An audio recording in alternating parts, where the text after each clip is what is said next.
Amen, hallelujah, mga kapatid, no? Nagbabalik na naman si Coach. Amen, hallelujah.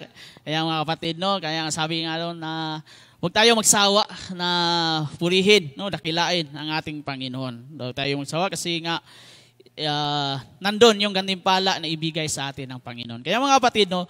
Na excited ba ang lahat, no? Kaya mga kapatid, no? Tayo ay makinig, no? Na dapat na yung pakikinig natin, hindi lang ilagay natin sa kabilang tinga at ililabas natin. Dapat natin ipasok natin sa ating puso at isipan yung mga salita ng ating Panginoon. Kasi nga mga kapatid, dyan sa online, nawa, nandyan kayo palagi, makinig lang kayo sa revelation ng ating Panginoong Hesukristo. Kaya mga kapatid, tayo tumayo, amen, at basahin natin yung ibinigay sa atin ng ating Panginoon. Amen, hallelujah. Yan, sabi niyan sa Hebrews chapter 13 verse 8, Jesus Christ is the same yesterday, today, and forever. Hallelujah. Palakpakan natin ang bawat isa sa atin. Amen. Hallelujah. Yes, Lord God, dakilang Diyos, makapangyarihan sa lahat.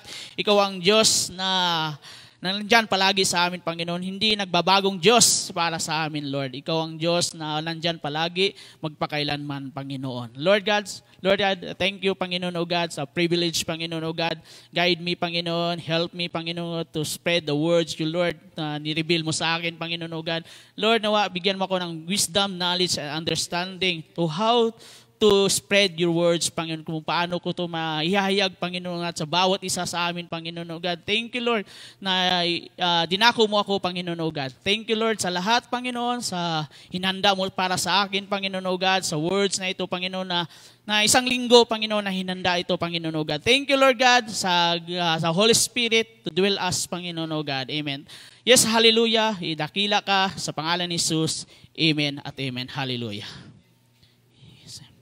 Amen. Sabi nga dito, Jesus Christ is the same yesterday, today, and forever. Kung sino ba nakakaalala to diyan sa ating online na topic na to 2 years ago, no? In Pastor Rich, no? Amen. Hallelujah. Nung naalala natin, no? Type amen. Hallelujah. Kaya nga, wag natin kalimutan na every nagpe-preach dito, dapat natin kailangan natin maalala na remember natin, mga kapatid, no? Kasi nga ito po yung mga kapatid na kahit na sabi nga na natalakay na, pero nandun pa rin yung fresh na revelation ng ating Panginoon. Kasi nga araw-araw ay fresh yung salita ng ating Panginoon. Kaya hindi nagbabago ang mga revelation ng ating Panginoon para sa atin. Mga kapatid, sabi nga ito, Hebrews chapter 13 verse 8, no, Jesus ay hindi nagbabago. Kung ano siya noon, ganun din siya ngayon at magpakailanman. Amen. Sa atin ba mayroong nagbago? Amen. Kaya nga kung sa tao, mga kapatid, nagbabago. Amen. Sa society, sa church, nagbabago, mga kapatid. Iba-iba, no, mga kapatid? Kasi nga sabi dito, through all the change in society, the church, around us, and in all our spiritual life with us, ay nagbabago, no? Sabi nga, no, yung spiritual natin, umiinit, minsan lumalamig. Amen? Kaya nga, no, kung nagsisimba ka ngayon, bukas hindi ka naman nagsisimba o hindi ka naman nag-aaten, minsan sa tao ay nagbabago, no? Kaya mga kapatid, na lahat ng ating tinatanaw, no, kung ano man yung ginagalaw natin sa ating mundong ito, ay nagbabago. Jesus Christ changed not, no? Ang ating Panginoon ay hindi nagbabago. Amen. He is ever the same. Kung ano siya noon, gandun din siya ngayon at magpakailanman. Amen? As our personal faith sees, hold of Him with participate in His unchangeableness. No? Dapat tayo, mga kapatid, ay nakahawak pa rin tayo sa ating Panginoon Hesukristo na hindi nagbabago. Mga kapatid, no? Kaya nga sinasabi ko, minsan sa church, madami, minsan lumiliit yung attendance, nagbabago. Pero ang ating Panginoon ay laging hindi nagbabago. Amen? Dapat ganun din tayo mga kapatid. Sa ating panampalataya, spiritual life natin, dapat hindi patay-sindi. Amen? Kaya like Christ, it will know no change. Alam natin na hindi talaga nagbabago si Kristo, mga kapatid, yan sa online. No? Amen? And will always be the same. No? Amen. Hallelujah. Kaya nga sabi sa 2 years ago, sabi na nga ni Pastor, the unchanging God. Hindi nagbabagong Diyos. No, sabi nga doon, di ba? Yung key points niya, yung love, faithfulness, and power ng ating Panginoon. Kaya nga, talakayin natin mga kapatid, na ano ba yung pagmamahal ng ating Panginoon para sa atin. Amen. Hallelujah. Kaya nga sabi dito, in just a faithful now, He has ever been. Jesus is the same for all eternity. He is chainless, immutable. He has not changed and He will never change. Immutable, yung hindi nagbabago, mga kapatid, is the same always ang ating Panginoon. Hallelujah. Kaya today, this is the title or scripture. The unchanging Christ. Ang hindi nagbabagong Kristo sa bawat isa sa atin. Yung Panginoong Hesus-Kristo sa bawat isa sa atin. Amen? Meron tayong Kristo nandyan palagi sa ating buhay. No? Dapat natin ma-realize natin, maintindihan natin. Kasi nga mga kapatid, minsan sa ating buhay, mahal natin ang Panginoon. No? Nag-iinit tayo sa Panginoon. Pero dumating yung problema, nawawalan, nagbabago. Amen? Dapat hindi magbabago yung pagmamahal natin sa Panginoon. Amen? Dapat nandyan mga kapatid palagi. We have a God and Savior who doesn't change. He is and always will be the same as we as in all eternity past. Amen? Mga kapatid, meron tayong tagapagligtas. Meron tayong Diyos at meron tayong tagapagligtas na hindi nagbabago. Palaging nandyan para sa atin. At sa lahat ng nakalipas na panahon, dapat natin mga kapatid, today, isipin natin, meron tayong Diyos. Kahit man meron tayong mga pinagdaanan, kahit man mga temptation man dumating, mga trials, kasalanan sa buhay, meron tayong Diyos na handang kunin ka. Na hindi siya magbabago para sa atin. No? Amen? Then, you can always count on Jesus. No? Lagi tayo makakaasa sa ating Panginoong Hesus-Kristo kung ano tayo. Amen? Kung ano siya, mga kapatid, Amen. There are three reasons you can always count on the Lord Jesus Christ. Amen? May tatlo tayo na dapat nating makakaasa tayo sa ating Panginoong Hesus-Kristo. Kung ano ito mga kapatid, Dapat yung tatlong dahilan kung bakit palagi kang makakaasa sa Panginoong Hesus-Kristo. Amen? Kaya lagi natin intindihin sa bawat isa sa atin. I-remember natin ang Panginoong Hesus-Kristo kung paano siya. Kung ano yung ginawa niya sa atin, sa cross ng Kalbaryo, mga kapatid. Amen? Lahat tayo dito sa mundong ito ay nagbabago. Ikaw, ngayon, tumatanda,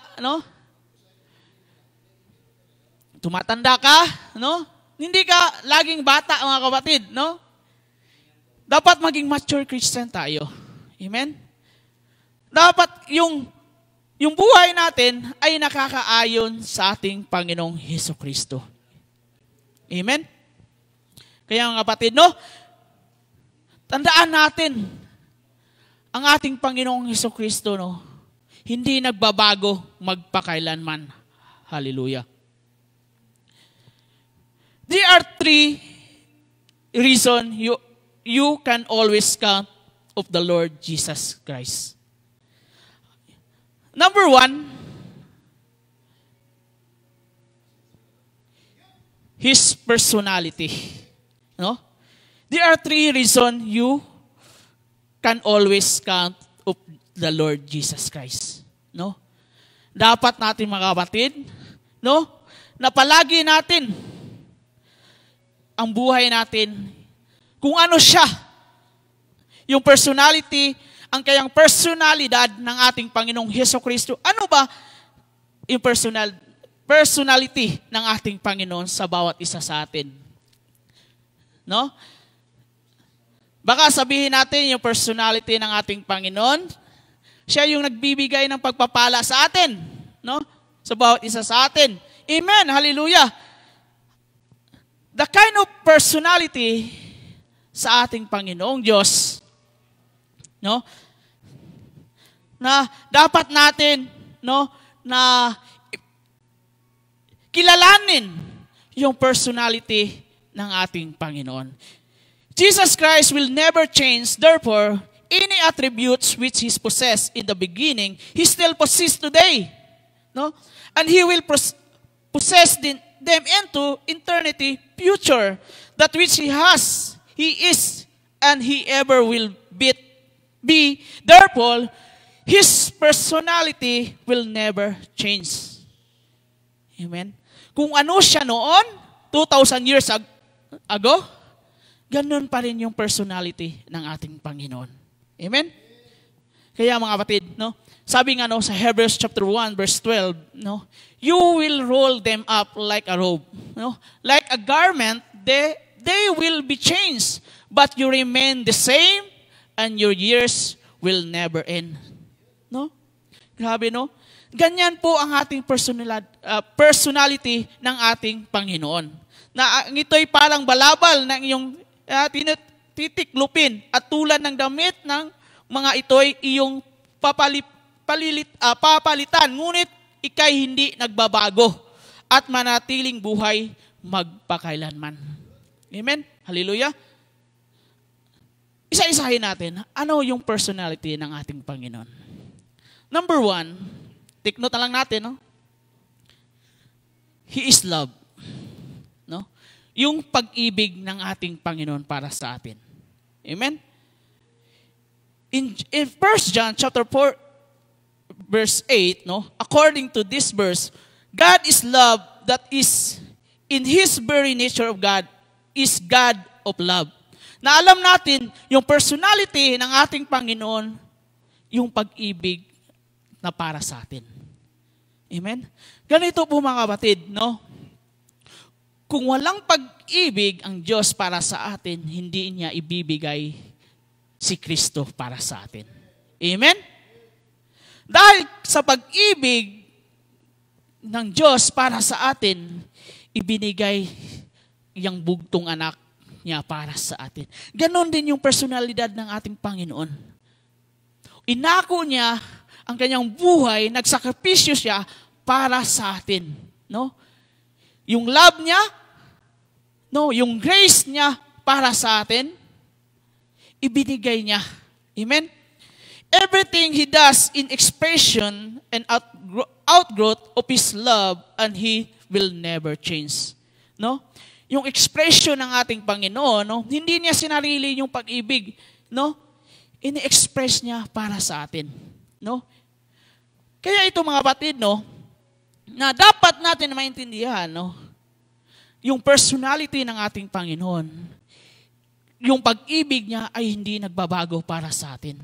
Kahit mga kapatid, tayo minsan nagkakamali sa ating Panginoong Diyos, sa ating Panginoong Hesukristo, pero nandyan pa rin siya. He still love for us. Amen? Dapat din ganun tayo mga kapatid, bilang isang Kristiyano. Amen? Dapat ipakita natin sa bawat isa sa atin, dapat manatili yung pagmamahal. Tanong ko mga kapatid, how you love your God? Kaya nga, sabi nga nung prayer meeting kagabi, madali mag-I love you sa ating Panginoon. No? Amen? Paano yung pag-ibig mo sa Diyos ngayon, mga kapatid? Amen? Kahit kung may pinagdaanan ka, kung may mga kadahilanan ka man, no, dapat hindi mawawala yung pag-ibig mo sa Panginoon. Amen? Kasi nga mga kapatid, ang pag-ibig ng Hesus Kristo para sa atin ay hindi nawawala, mga kapatid. Dapat mga kapatid, na kailangan natin yung pag-ibig ni Kristo sa ating buhay.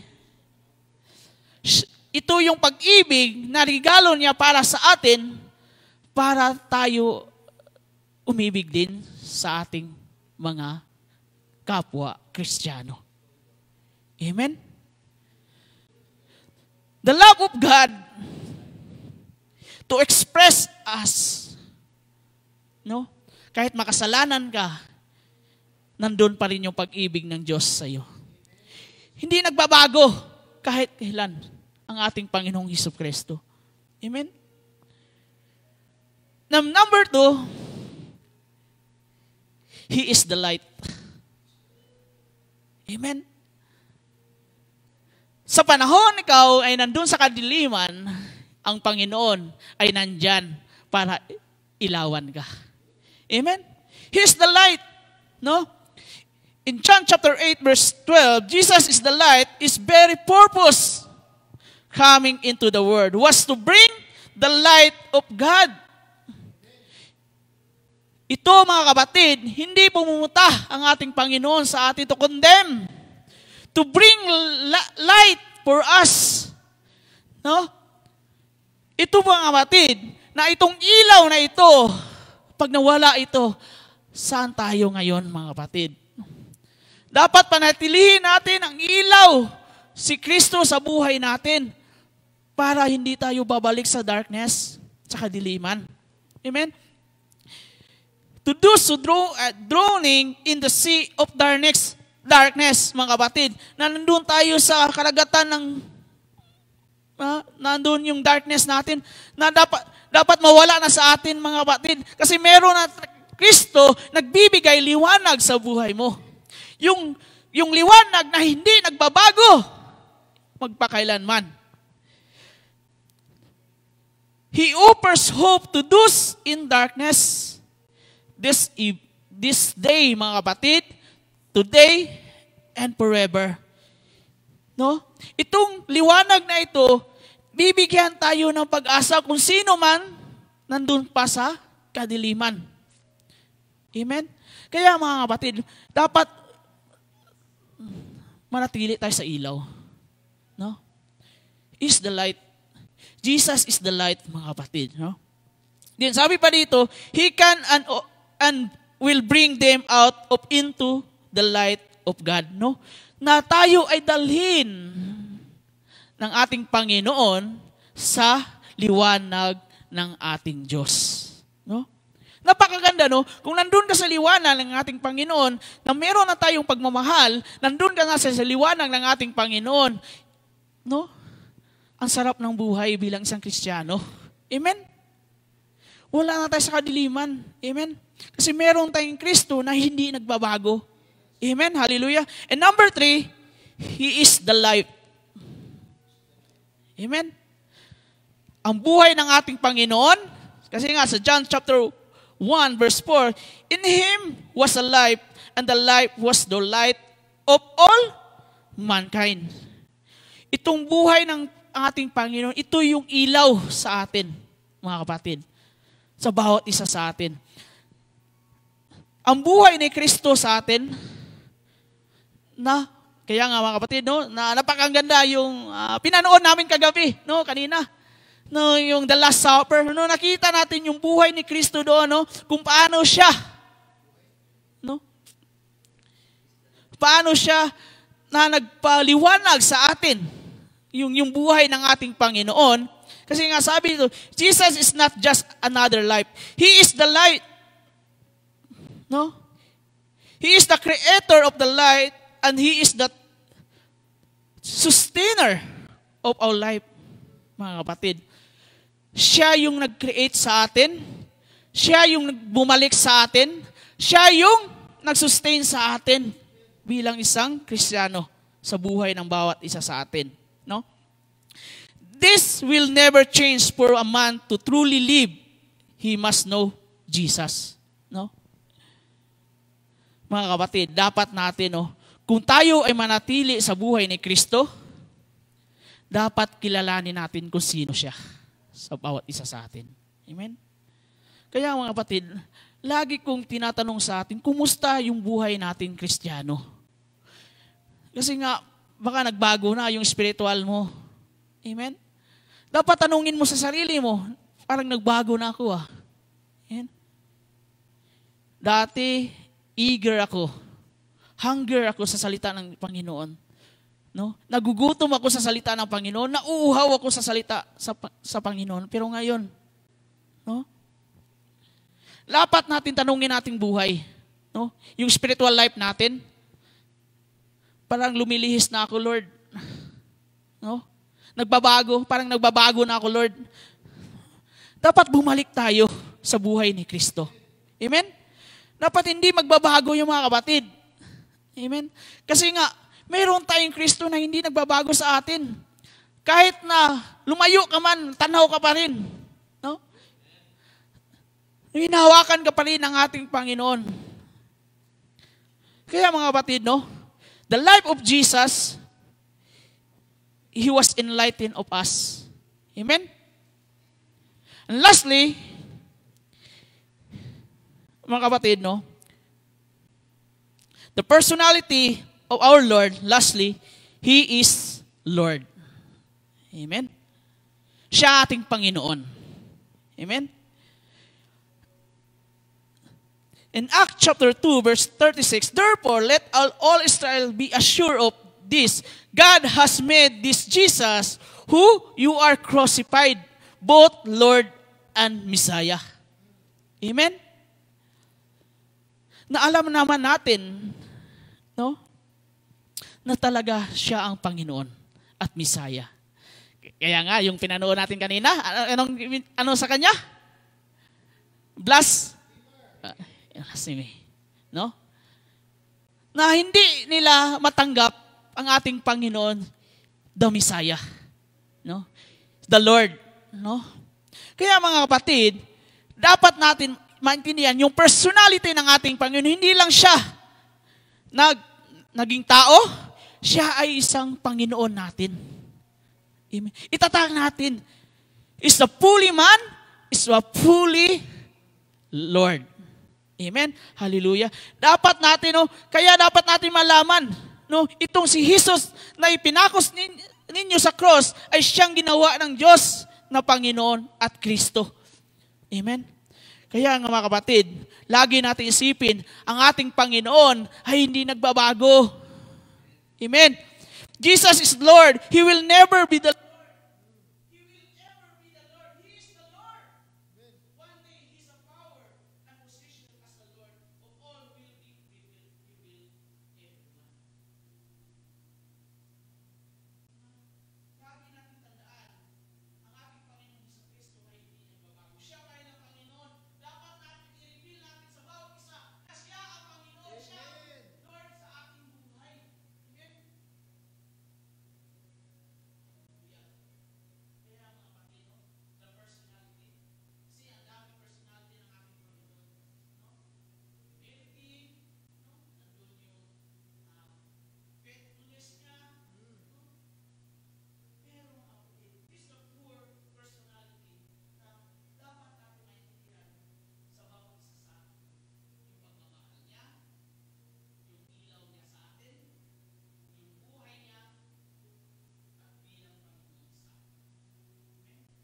Kaya mga kapatid, tingnan natin ang personality ng ating Panginoon. Dapat yun din ang makikita sa atin bilang isang Kristiyano. Nandun yung pagmamahal, dapat maging ilaw ka, at dapat yung buhay mo ay naaayon sa ating Panginoon. Dapat walang ibang Diyos sa makikita sa buhay mo, kundi ang Panginoong Hesus Kristo. Dapat nandun din yung personalidad natin sa ating Panginoon. Amen? Dapat hindi nagbabago yun, mga kapatid. Amen? Kaya mga kapatid, maintindihan natin today, nandyan ba si Kristo sa buhay ng bawat isa sa atin? Nandyan ba sa personality mo si Hesus Kristo sa bawat isa sa atin? Amen? Hindi ko masasagot yan, kundi ikaw lamang, mga kapatid. Amen? Dapat hindi magbabago yung personality ng ating Panginoon sa iyong buhay. Amen? Hallelujah. And number 2, His power. Kanyang kapangyarihan. No? In this verse tell us that Jesus has been given power. The word power comes from the Greek word is exousia. The power in the Greek word exousia, no? Kaya sabi ko nga na 2 years ago na natalakay na natin itong pastor, no? Pastor Rich, no? Na dapat natin maintindihan itong power na ito in Greek word exousia, no? Sabi nga dito sa Matthew chapter 28 verse 18, then Jesus came to them and said, all authority in heaven and on earth has been given to me. No, nandun yung kapangyarihan ng ating Panginoon na ibinigay sa Kanya ng Diyos, God the Father, sa Kanyang buhay. Amen? No, yung otoridad, no, ibinigay niya, sabi ng Panginoong Jesucristo, ibinigay sa akin ang lahat ng kapangyarihan sa langit at sa lupa. Amen? Na, I know the power of Jesus Christ to us, no? All authority dito sa mundong ito, yung kapangyarihan, siya ay may hawak dito, mga kapatid. Sa ating buhay, sa ating mga finances, no? Sa ating lahat dito sa mundong ito. Siya po yung may hawak. Yung kapangyarihan ng ating Panginoon. In Matthew chapter 28 verse 18, Jesus came and spoke to them and saying, all power is given unto me in heaven and earth. Ano ba yung kapangyarihan na ibinigay ng ating ang Diyos Ama sa kanyang buhay? Amen? Na dapat natin na maintindihan kung gaano ka-powerful si Jesucristo sa bawat isa sa atin. And number 1, sabi dito, ano ba yung power at authority na ibinigay ng Diyos sa Jesucristo? Amen? He has the power to save. Number 1, no? Yung kapangyarihan niya na tayo ay maligtas. Amen? Nandun yung kapangyarihan ng ating Panginoong Jesucristo para tayo ay maligtas patungo sa ating Panginoong Jesucristo. Amen? No, tayo ay makasalanan dati na tinanggap mo si Lord, ikaw po yung maliligtas. Yun po yung kapangyarihan ng ating Panginoon. Amen? And number 2, He has the power to keep, meron siya, na tayo ay ingatan, meron siyang kapangyarihan na tayo ingatan, kung saan man tayo, dadako, mga kapatid, Kung may mga problema tayo, mga kapatid, nandyan ang ating Panginoon. Amen? Iingatan niya tayo. And number 3, He has the power to help us every day. No, kung meron man tayo, mga kapatid, worry tayo every day, meron man tayong na may pinagdaanan man tayo every day, mga kapatid, nandun yung kapangyarihan ng ating Panginoon. Amen? Kaya mga kapatid, kung meron may sakit man tayo, may pinagdaanan man tayo, let's give to Jesus. We surrender to Jesus. He's the great power of all of us. Na ibinigay niya para sa atin.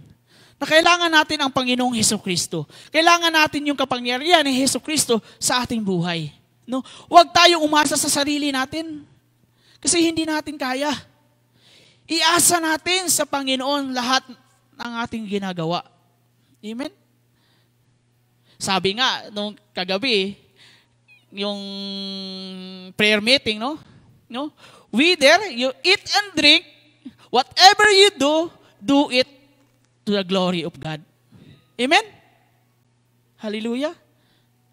Kung ano yung ginagawa natin sa buhay ng bawat isa sa atin, dapat ipaparangal natin ang ating Panginoong Diyos. Amen? dapat mga kapatid, no, the power of Jesus Christ for us, na tayo mga kapatid, ay naka-assures dito mga kapatid. Yung assurance, no? Yung assurance na ibinigay sa atin, no, ng kapangyarihan ng ating Panginoon, na all authority in heaven and earth ay ibinigay na sa Kanya, mga kapatid. Amen? Itong kapangyarihan ng ating Panginoon, kasi sabi ito, this simplify means that the sometime in the past, God the Father gave Jesus His power and authority, and that this gift has ongoing power into the future. No? Hindi lang ito ngayon, no? Hindi lang bukas, magpakailanman itong kapangyarihan ng ating Panginoon. No? Kaya nga sabi mga kapatid, no, na baka ngayon lang ako na-bless, no? Pag nung isang taon, hindi naman ako na-bless, no? Dapat wag natin tingnan 'yon mga kapatid. Tingnan natin kung paano yung kapangyarihan gumalaw sa buhay mo ng ating Panginoon. Amen? Then sabi pa dito, no? Jesus showed His power when He came to earth. No? Ano yung pinapakita ni Jesus nung pumunta siya dito sa mundong ito?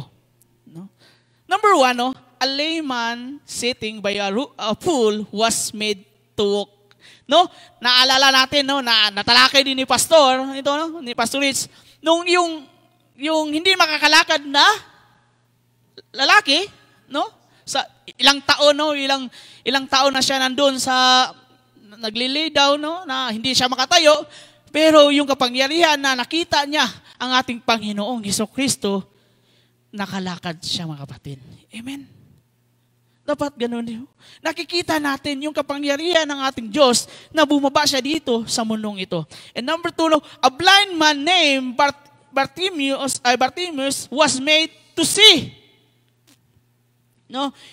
Na itong kung sa Bisaya buta, no? Bulag, no? Amen. Na hindi nakakita pero pinagaling ng ating Panginoong Hesukristo. Nandun yung kapangyarihan. Sabi mo ito, a sea blowing in the churning, cause fear was made to be still. No? Yung mga disipulo, nangatakot na eh. Kasi yung bagyo eh, na hindi na humuhupa, pero isang sabi lang ating Panginoon eh. No? Nanatili na, yung kalmado.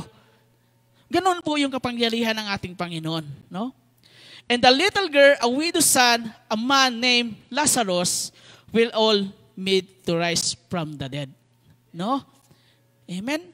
Ang daming mga ginawa ng miracles ng ating Panginoon dahil sa kanyang kapangyarihan na ibinigay niya. Ibinigay ng Diyos Ama sa kanya, mga kapatid. No? Ito po natin nakikita kung gaano yung kapangyarihan ng ating Panginoon para sa atin. No? No? Na nagawa nga ng Panginoon dati, bakit hindi magawa ng Diyos natin ngayon? Siyempre, magawa ng Diyos. Amen? Hallelujah.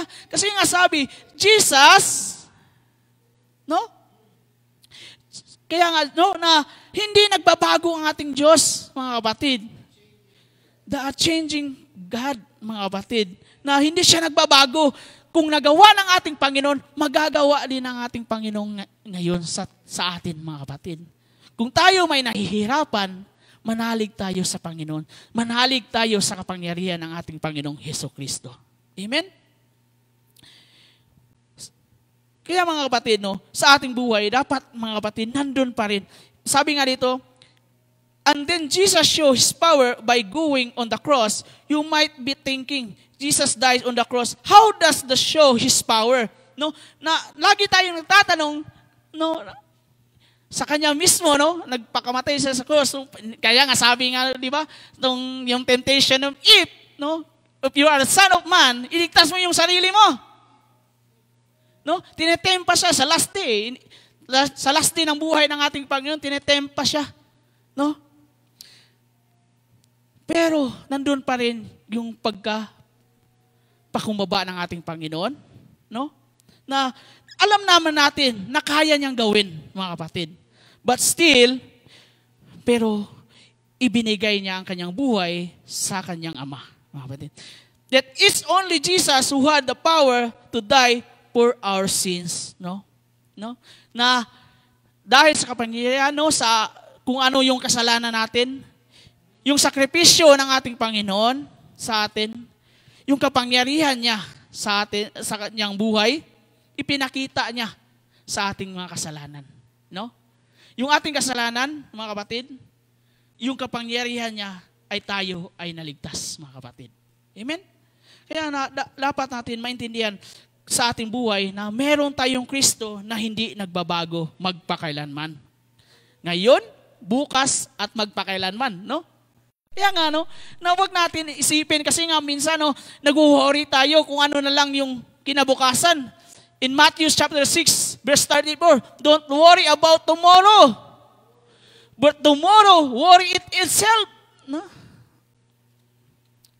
Kaya mga kapatid, huwag natin alalahanin kung ano yung kinabukasan. Ngayon, mga kapatid, mayroon tayong Kristo, mayroon tayong may kapangyarihan na Kristo na tayo ay ingatan. Tayo ay iligtas. Tayo ay nandyan para ibigay sa atin yung kapangyarihan ng ating Panginoon para sa atin. Amen? And lastly, His promises. Amen? Yung kapangyarihan yung pangako ng ating Panginoon sa bawat isa, no? Amen. Lagi natin isipin na itong pangako ng Diyos ay hindi napapako. Amen. Dahil ang pangako ng Diyos sa atin, ng bawat isa sa atin ay ikakabuti para sa ating bawat isa. Amen. Kaya nga sabi dito sa Romans chapter 4 verse 21, being fully persuaded that God had the power to do what He had promised. Amen? Dahil lubos siyang umaasa, natutuparin ng Diyos ang kanyang mga pangako. No?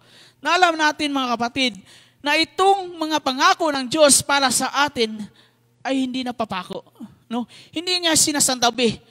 Tinutupad niya ito mga kapatid kung ano yung pinapanalangin natin, kung ano yung mga gusto nating naisin, no? But kailangan yung kalooban pa rin ng ating Panginoon sa atin. Amen? No? Kasi nga, mga kapatid, gusto mo nga kunin ito, pero hindi naman kalooban ng Diyos. Amen?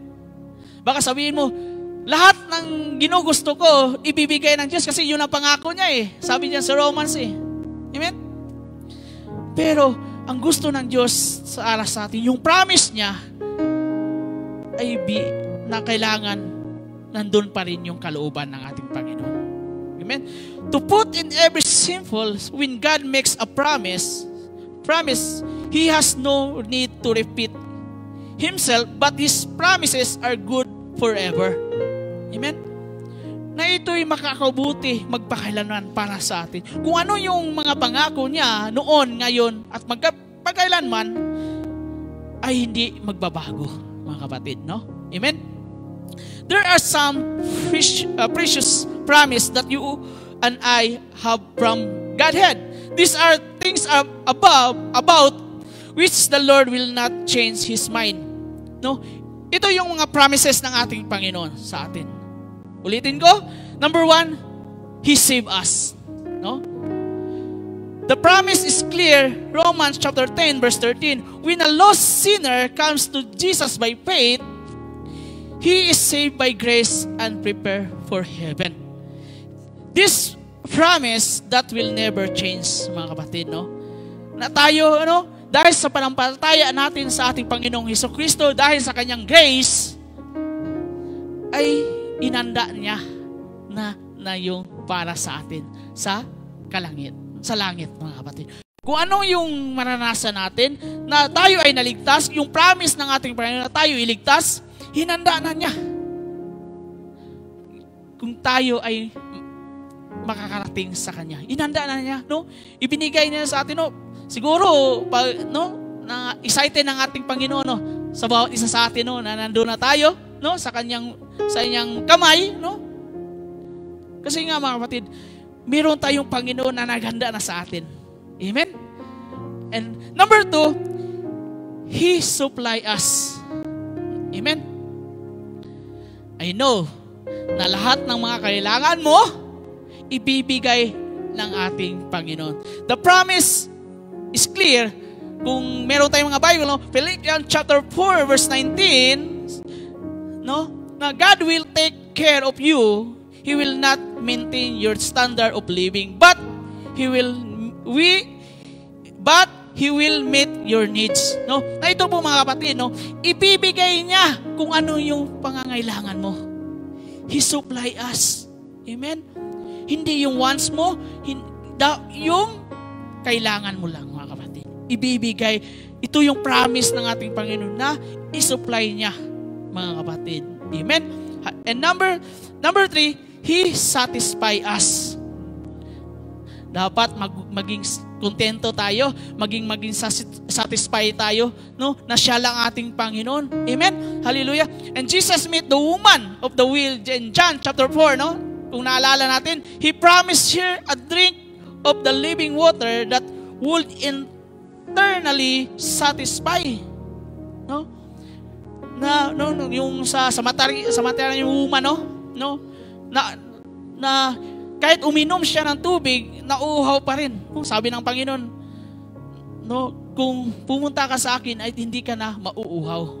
Dapat ganun din tayo. Maging satisfy tayo kasi yun ang promise ng ating Panginoon para sa atin to satisfy us. Amen? Hallelujah.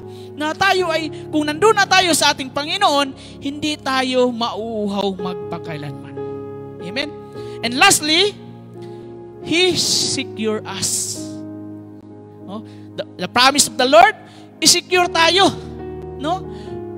Kasi nga, meron tayong Diyos na hindi nagbabago. No? Napakaganda, no? Na i-secure niya tayo.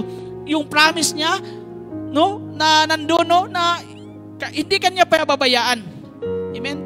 Kung tayo ay nandyan sa ating Panginoong Jesucristo, hindi talaga tayo pababayaan ng ating Panginoon. Ito yung promise niya sa atin. Jesus didn't save you to abandon you all along the way. He saved you to take you to heaven as a trophy of grace, as a part of His body. He will ever keep His saints until they arrive safely home in glory. No? Grabe, no? Na nandiyon yung pag-iingat, no? Nandoon, no, na yung saint, no, until tayo ay pupunta ng ating Panginoon, na babalik tayo sa kawalatian ng ating Panginoon. Grabe yung promise ng ating Panginoon, no, to secure us, mga kapatid. Kaya nga, mga kapatid, the unchanging Christ is the same forever. No? Na hindi siya nagbabago magpakailanman. Dapat natin maintindihan na yung promise ng ating Panginoon, yung power ng ating Panginoon, yung personalidad ng ating Panginoon ay hindi nagbabago. Amen? Hallelujah. Kaya mga kapatid, no, na dapat natin, ituon natin yung buhay natin sa ating Panginoon. Kasi meron tayong Diyos na hindi nagbabago. In conclusion, tayo tumayo. No? Sabi nga sa Hebrews chapter 13 verse 8, Jesus Christ is the same yesterday, today, and forever. Hallelujah. Palakpakan natin ating Panginoong Diyos na buhay. Amen. Hallelujah. Thank you, Lord, for this wonderful words, Panginoon, na ikaw lamang, Panginoon, na hindi nagbabagong Diyos para sa amin, Panginoon. Ikaw ang Diyos na nanatili, Panginoon, magpakailanman, Panginoon, O God. Lord, salamat, Panginoon, O God, sa iyong salita, Panginoon. I know, Father God, na ikaw lamang, Panginoon, na nagmahal para sa amin, Lord. Lord, salamat sa bawat isa sa amin, Panginoon, na nakikinig sa online at on-site, Lord God, sa iyong mga salita, Lord God. Salamat na hindi sila, Panginoon, O God, nagsasawa, nawala yung antok, Panginoon, O God. Lord, thank you, Lord God, sa iyong revelation today, Panginoon, O God. Nawa, Lord, na ikaw ang manatili sa aming buhay. Hindi kami magbabago, Lord. Nawa, Lord God, na patuloy mo kami gabayan, Panginoon, O God, to secure us, Panginoon, O God, yung satisfy namin, Panginoon, to crave your words, Panginoon, O God. Nawa, nandun pa rin, Panginoon, O God. Lord, panatilihin mo kami, Panginoon. I know, Lord God, na kasama ka namin araw-araw, Panginoon, O God. Lord, thank you sa gabay na ito, Panginoon, sa iyong salita, Panginoon, dahil ikaw ang Diyos na hindi nagbabago para sa amin. Salamat, Panginoon. Ikaw ang dakilang Diyos, makapangyarihan sa lahat. In the name of Jesus we pray. Amen.